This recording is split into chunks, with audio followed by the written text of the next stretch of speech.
महाशिवरात्रीच्या दिवशी किंवा कुठल्याही सोमवारी जर या 6 वस्तू तुम्ही भगवान शिवशंकरांना अर्पण केल्या तर तुमची कुठलीही कितीही कठीण इच्छा असो ती पूर्ण होऊ शकते.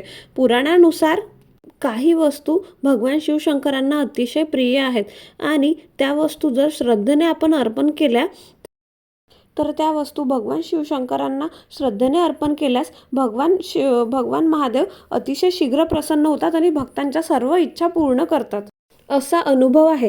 तर अगदी दररोज सकाळी स्नान करून शिवमंदिरात जाऊन तुम्ही अगदी लोटाभर जलसुद्धा शिवशंकरांना अर्पण केलं तर शिवशंकर प्रसन्न होतात. कारण की भगवान भोलेनाथ हे इतके भोळे आहे, इतके निष्पाप देवता आहे, त्यामुळे ते शीघ्र प्रसन्न होतात. अगदी एक लोटा जलाने सुद्धा भगवान शिव प्रसन्न होतात.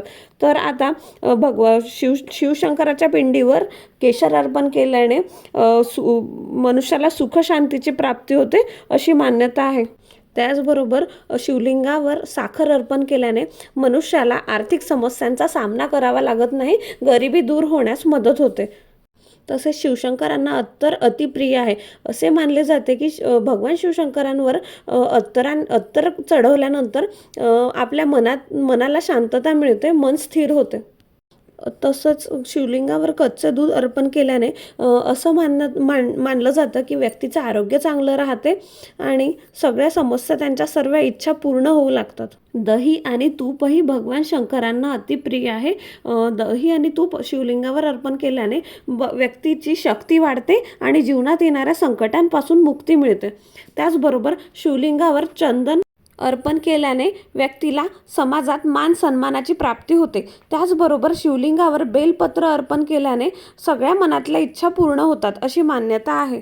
पण हे बेलपत्र अखंड असावं, कुठेही तुटलेलं किंवा कीड लागलेलं नसावं. आता तुम्ही खूप कर्जबाजारी झाले असाल की डोक्यावर खूप कर्ज आहे, काहीच मार्ग मिळत नाही आहे, तर तुम्हाला काय करायचं, प्रत्येक सोमवारी किंवा मंगळवारी शिवलिंगावर ऑरेंज कलरची मसुरीची डाळ तुम्हाला वाहायची आहे. 108 दाणे तुम्हाला मोजून घरून घेऊन जायचे आहे आणि ती तुम्हाला वाहायची आहे. ओम ऋणमुक्तेश्वराय नमः या मंत्राचा जप करत, किंवा तेही शक्य नाही झालं तर अगदी श्री शिवाय नमस्तुभ्यम या मंत्राचा जपसुद्धा तुम्ही करू शकता. फक्त कुठलीही सेवा ही मनापासून करा आणि तुम्हाला अगदी 2 ते 3 सोमवारातच त्याचं फळ मिळेल. तुम्हाला हवा तसा बदल जाणवू लागेल. त्यामुळे भगवान शंकरांची तुम्ही किमान 1 लोटा जलाचा अभिषेक सुद्धा करा. धन्यवाद.